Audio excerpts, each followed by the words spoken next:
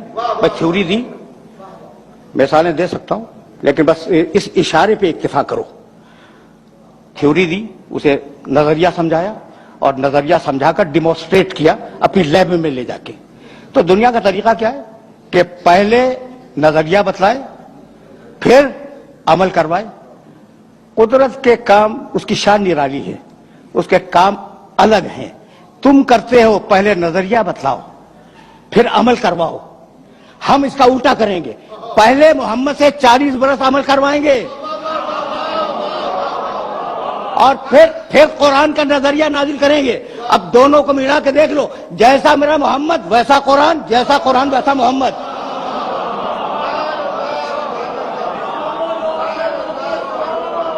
یعنی میں کہنا یہ چاہ رہا ہوں کہ یہ دو الگ الگ چیزیں نہیں ہیں، لفظ ہیں سمجھانے کے لیے، دو الگ الگ، قرآن اور محمد یہ دو الگ الگ لفظ ہیں، مفہوم ایک ہی ہے۔ بھائی پہلے میں نے اس شخص کو بھیجا اور 40 برس اس کا کردار دیکھو، اور پھر اب قرآن بھیجوں گا اور دونوں کو ملا کے دیکھ لینا۔ تو مطلب تو یہی ہوا کہ یہ دونوں علم الہی کا پرتو ہیں۔ جب علم الہی لفظوں میں ڈھلا قرآن کہلایا، اور جب نور کے پیکر میں ڈھلا محمد کہلایا۔ تو اگر قرآن بے عیب ہے تو میرا نبی بے عیب ہے۔ دیکھو بھائی، میں نے تو کہہ دیا میرا نبی ہے تو میں دعویٰ کروں گا کہ بے عیب ہے، ٹھیک ہے نا؟ کوئی ثبوت ہے؟ اگر ثبوت فلسفے منطق سے دینا شروع کروں تو بوجھل ہو جائے گا۔ بس ایک جملہ سنو، یہ جو عرب تھے نا، ان عربوں کے سامنے قرآن نے بتوں کی برائیاں اور ان کے نقائص بیان کیے۔ بھئی کیا ہیں یہ تمہارے بت؟ لولے، لنگڑے، اندھے، بہرے، کسی کے کام کے نہیں آ سکتے، تم اسے مدد کیا مانگ رہے ہو؟ یہ تو اپنے چہرے کی گرد بھی صاف نہیں کر سکتے۔ اچھا، اسی کی تشریح میرے نبی نے کی، بہت توجہ رہے، اور کہنے لگے میرا خدا بے عیب، میرا نبی میرا خدا بے عیب۔ تمہارے بت کیا ہے ان کے پاس؟ یہاں سے اٹھاؤ وہاں رکھ دو، وہاں سے اٹھاؤ وہاں رکھ دو۔ میرا خدا ان اللہ علی کل شیء قدیر، ہر شے پہ قادر ہے۔ یہ جاہل بھائی تو نہ دیکھ سکے، نہ سن سکے، نہ بول سکے تمہارے بت۔ میرا خدا عالم بھی ہے، کلام بھی پیدا کرتا ہے، قادر بھی ہے، ہر شے، جس شے میں چاہے کلام پیدا کر دے۔ تو بتوں کی برائیاں کی قرآن نے، برائیوں سے مراد ان میں جو نقائص تھے وہ بیان کیے، ٹھیک، اور خدا کی تعریف کی۔ وہ عرب جو اس زمانے کا تھا وہ اپنی آن پہ مر جانے والا عرب تھا۔ ایک اونٹنی کا تھن کسی کے تیر نے چھید دیا، 40 برس لڑائی ہوتی رہی آن کے اوپر۔ تو کتنی آن والے عرب تھے اس معاشرے میں۔ قرآن کہہ رہا ہے، میرا نبی کہہ رہا ہے کہ تمہارے خدا ایسے، تمہارے خدا ایسے، تمہارے خدا ایسے، کہہ رہا ہے یا نہیں؟ قرآن اٹھا کے دیکھنا، میرے نبی کے بیانات جو بتوں کے سلسلے میں وہ اٹھا کے دیکھ لینا، اور میرا خدا بے عیب۔ بہت توجہ رہے، اس لیے کہ یہ وہ مرحلہ فکر ہے کہ اگر یہ بات واضح ہو گئی تو میری محنت آج کی سوارت ہے۔ اچھا بھائی، تو ناک پہ مر جانے والا عرب، گھمنڈی عرب کہتا نا کہ مسلمانوں کے رسول 100 عیب تم نے ہمارے خداؤں میں نکالے، لاؤ اپنے خدا کو۔ یہ میسج پہنچا؟ نہیں بھائی نہیں، بس یہی تو روکنا چاہ رہا ہوں میں، اور یہیں یہ گفتگو اپنے آخری مرحلوں سے ہمکنار ہو جائے گی۔ بھائی وہ عرب کہتے تو کہ تم نے ہمارے بتوں میں 100 عیب نکال دیے، لاؤ کم سے کم 10 تو ہم بھی نکال دیں گے، ورنہ ہمارا ارادہ تو یہ ہے کہ تم نے 100 عیب ہمارے بتوں میں نکالے ہیں، 400 عیب تمہارے خدا میں نکالیں گے۔ کسی نے چیلنج کیا؟ پڑھ کے بولتا ہوں خدا کی قسم، کسی عرب کا چیلنج موجود نہیں ہے کہ اپنے خدا کو لاؤ تو ہم اس میں عیب نکالیں گے. بھائی بتلانا یہ تھا کہ اتنا بے عیب رسول بھیجا ہے کہ پہلے اس میں عیب تلاش کرو، مجھ تک بعد میں آؤ گے.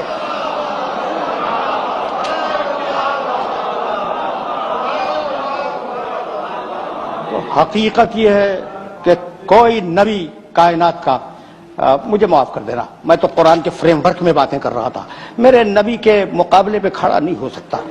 مشکل ہے، مشکل نہیں، ناممکن ہے.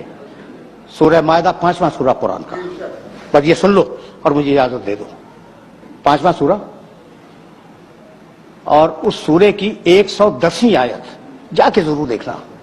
وَإِسْتَخْلُقُ مِنَ الطِّينِ كَهَيْئَةِ الطَّيْرِ بِإِذْنِي فَتَنفُخُ فِيهَا فَتَكُونُ طَيْرًا بِإِذْنِي وَإِذْ تُبْرِئُ الْأَكْمَحَ وَالْأَبْرَصَ بِإِذْنِي وَتُخْرِجُ الْمَوْتَى بِإِذْنِي. اس پڑھے لکھے مجمع میں اذن کا ترجمہ کرنے کی ضرورت نہیں ہے. اذن کے معنی اجازت. ٹھیک، ترجمہ کروں. وَإِسْتَخْلُقُ مِنَ الطِّينِ كَهَيْئَةِ الطَّيْرِ بِإِذْنِي. عیسیٰ اس وقت کو یاد کرو جب تم گیلی مٹی اٹھا کر پرندے کی شکل بناتے تھے بے اذنی، میرے اذن اور میری اجازت سے. فَتَنفُخُ فِيهَا فَتَكُونُ طَيْرًا بِإِذْنِي. تم نے اجازت تو لے لی، پھر تم نے پھونک ماری، پرندہ اڑ گیا میرے اذن اور میری اجازت سے. بڑا نبی ہے، صاحب شریعت، حضرت عیسیٰ علیہ السلام صاحب شریعت، اولو العزم، اور آج تک زندہ ہے، چوتھے آسمان پہ. بھائی کیا ہے؟ اذن دے مالک، مٹی اٹھائی، اذن دے پرندہ بناؤ، اذن مل گیا. پرندہ بنا لیا، اذن دے پھونکوں، اذن مل گیا، اور اذن الہی سے پرندہ اڑ گیا. وَإِذْ تُبْرِئُ الْأَكْمَحَ وَالْأَبْرَصَ بِإِذْنِي. عیسیٰ تم نے کوڑھی انسان کو اچھا کیا میرے اذن اور میری اجازت سے. وَالْأَبْرَصَ جسے سفید داغ ہو جائے تم نے اسے اچھا کیا. ٹھیک ہے، سورہ مائدہ 5واں سورہ 110ویں آیت، تم نے اچھا کیا میرے اذن اور میری اجازت سے. آخری ٹکڑا، عیسیٰ تم نے مردوں کو بھی زندہ کیا، کوئی شک نہیں ہے، بے اذنی، میرے اذن سے. اتنا بڑا نبی اپنی مرضی سے کام نہیں کر سکتا، قدم قدم پہ اذن مانگنے کا محتاج ہے. آخری جملہ، قدم قدم پر اذن مانگنے کا محتاج ہے. اذن مانگا، مٹی اٹھائی، اذن مانگا، پرندہ بنایا، اذن مانگا، پھونک ماری، اذن الہی سے پرندہ اڑ گیا. کوڑھی کو اچھا کرنا ہوا، اذن مانگا.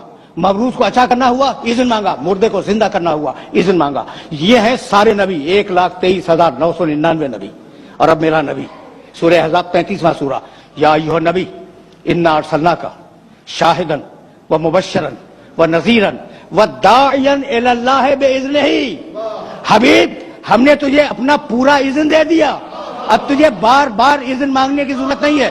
سورج پلٹا دے تیری مرضی، چاند کو توڑ دے تیری مرضی، ستارے کو اتار لے تیری مرضی، گو سے کلمہ پڑھوا لے تیری مرضی، سنگریزے سے تسبیح کروا لے تیری مرضی، کسی کو کندھے پہ بلند کر لے تیری مرضی، کسی کو سینے سے لگا لے تیری مرضی.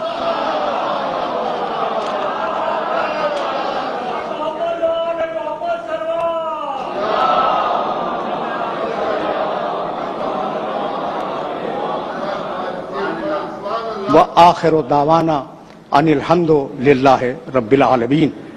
پروردگارہ اس عبادت کو قبول فرما، پروردگارہ ہمیں کامل الایمان فرما، پروردگارہ ملک کو مستحکم فرما اور ملت اسلامیہ کو متحد فرما. فسیعلم الذین ظلموا